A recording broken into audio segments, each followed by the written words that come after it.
In the first few years of the 20th century, Russia was suffering massive domestic disorder, as well as the constant threat of foreign invasion.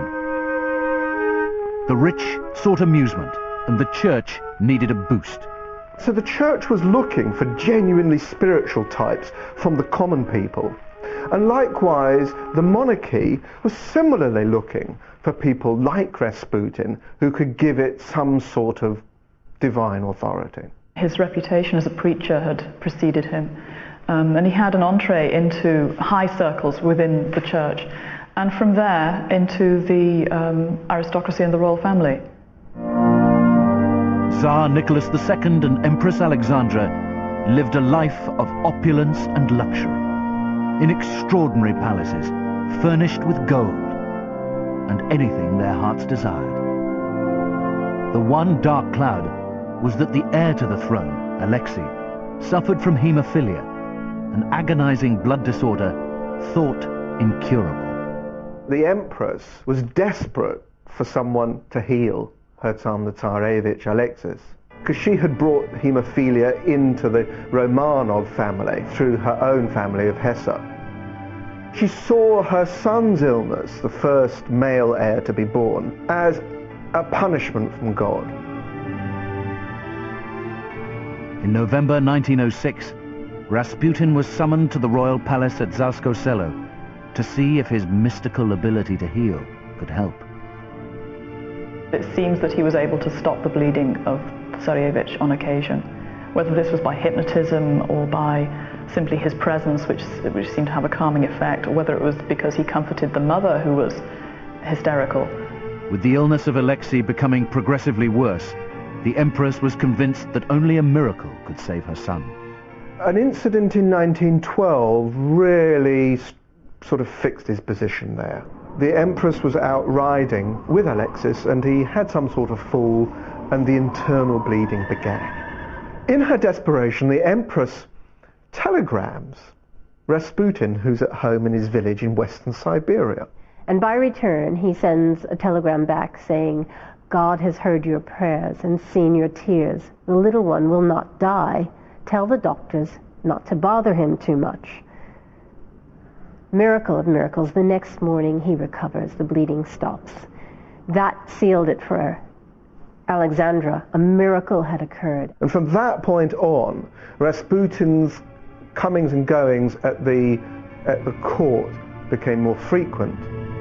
This finally secured Rasputin's position in the royal palace and his place in Russian history forever. With his position in the palace secure and the assurance of the Empress's protection, Rasputin set about abusing every rule in the holy book.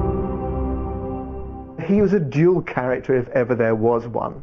He could go straight from the Tsarevich's bedside, where he was praying fervently for his recovery, to the brothel down the road. He would boast about his mystical powers as much about his powers as a lover.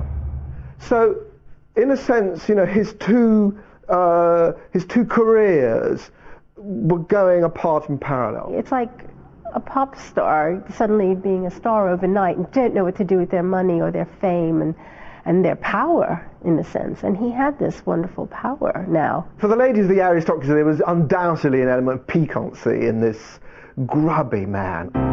This sort of peasant type wandering around the palatial apartments of the aristocracy was obviously an object of fascination.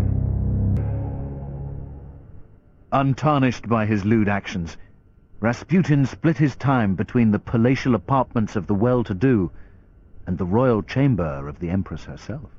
So from about 1912, he's a frequent fixture in the private apartments of the Empress, where he acts, in a sense, as her confidant, her confessor.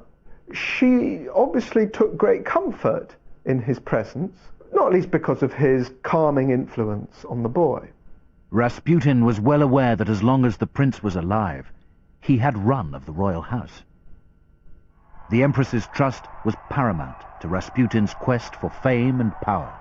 Those who were in government positions didn't want the Empress to hear that they were fighting Rasputin. Anybody who didn't like Rasputin lost their job. The seats of government were filling up with fortune hunters and incompetents, many of whom were happy to pay large amounts to Rasputin for the position. The best way to describe him is as a fixer. He had acquired so much influence at court that he could really almost do anything. He could make a bishop. He could unmake a bishop. He could ensure that somebody was advanced in a ministry. He even made prime ministers and unmade them. Russia's last chance at honest government was the Prime Minister Peter Stolypin, who was compiling a file of evidence against Rasputin. He had to prove to the Tsar and Tsarina that this man was evil. He collected this huge file of all these scandals that was going on. The file proved that Rasputin was debauched, that he could make Mama, who was Tsarina, and Papa, the Tsar, do what he wanted them to do, that he could manipulate them. And the fact that the people thought that Rasputin was having an affair with Alexandra. And he wants Nicholas to believe him, to say, look, here's the evidence, this man has got to go. Nicholas saw the information and he knew it was true. But when he showed it to Alexandra, she claimed it was all lies, and that he was being persecuted because he was a saint, and all saints are persecuted. Not long after, Stolypin was murdered, shot in the Kiev Opera Theatre whilst attending a royal function with the Tsar. With his number one enemy out of the way, Rasputin's corrupt influence on government was becoming increasingly evident. We had 4 prime ministers, I think 5 ministers of the interior, 4 ministers of agriculture, 3 ministers of war. Instability was seeping through the slack reins of government and onto the city streets. The St. Petersburg papers were bursting with letters from rape victims, crude cartoons, and articles rich with scandalous allegations. With the very framework of Russian society in disarray, Russia went to war with Germany. Papers were filling up with the names of dead soldiers. Russia is at war, it's going very badly, and the Tsar, in what was to be a fatal error, decides to take over the command of the army, leaves the capital, goes off to the front. And he leaves Alexandra in charge of the government. She is to watch over the ministries. That was her job. But she doesn't do this alone. She calls in Rasputin as her advisor. And from this period on, this is when he's at his height of his powers. She just put her faith and trust in this Rasputin, and anything he said went. Rasputin's influence was spreading all the way to the front line, with devastating consequences. Nicholas, as the commander-in-chief of the army from 1915, was obliged to take the advice of his senior commanders, and they were very aware of Rasputin's malevolent influence. And in letter after letter to the Tsar, we see this pleading, this nagging, this begging, you must do as this man says or Russia will go under, it will lose the throne, our child will never sit on the throne unless you listen to what Rasputin says. And poor Nicholas, knowing what Rasputin was, trying to ignore her, trying to put this to the side, trying not to answer her, but she is determined, and eventually he gives in almost on everything. By replacing the war minister with Vladimir Sukhomlinov, a money-grabbing, incompetent and close friend, Rasputin signed the death warrants of millions of Russian soldiers. It was a disaster. You had soldiers without rifles, or you had rifles without bullets. In certain circumstances, they had bullets and rifles, but one didn't go with the other. And soldiers were in summer uniform, and winter was coming, and you had people freezing to death. They were basically engaging in a 19th century war against a 20th century enemy. They were being slaughtered on the battlefields, absolutely slaughtered. Millions of Russian soldiers were marching towards certain death. As the trenches were filling up with untrained teenagers, generals were taking their own lives. In 1915, the war turns dramatically for the worse. The German machine of metal breaks through the Russian infantry, forces them into a retreat. As Mother Russia mourned her loss, people were beginning to demand some answers.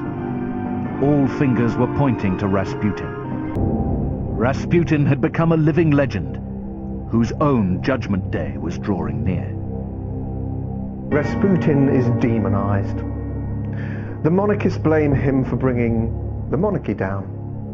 The people who are opposed to his influence over the monarchy, members of the inner circle of the Romanov family, who see his influence as disastrous, the senior police, senior members of the government. When all of these people decide enough of Rasputin, then I think the final story is already scripted.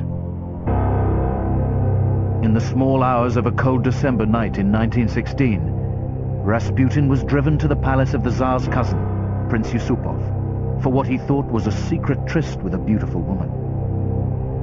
When he turned up in his shiny silk shirt, best leather boots, ready to meet this beautiful hostess, he was invited down into the basement and given poisoned Madeira. It didn't seem to have any effect on him. He was given some cakes which had cyanide. Again, the guy seemed to be as robust as ever. At this point, Yusupov becomes impatient, goes to his office, collects a pistol, comes down again, shoots Rasputin twice in the side. Rasputin falls to the ground. They believe he's dead, and the conspirators take away his coat. In their absence, he gets up again, staggers out of the doorway into the courtyard, where he's found and shot again. They begin to think that he's actually the devil incarnate, and they can't get rid of him. Yusupov's frustration was so great that he allegedly castrated the man he referred to as Satan. They start beating him with a rubber truncheon and kicking him. They finally get him into a car. They then drive him away and dump him in the river, where he's washed up a couple of days later. Grigory Rasputin was finally dead. Within 3 months of his murder, the Tsar lost his throne, and the royal family were imprisoned and later executed. If there wasn't a Rasputin, they probably wouldn't have fallen so fast as they had, and so disastrously. They were really hated, and hated most probably because of Rasputin's involvement with them. The revolutionaries see him as the embodiment of everything that was evil about the old regime. And they use his image to frighten the people, so that if they betray the revolution, they will get Rasputin, they will get the Germans coming back, everything evil will return. Rasputin's body was later exhumed and burnt by the revolutionaries as a symbol of the complete annihilation of Russian imperial government.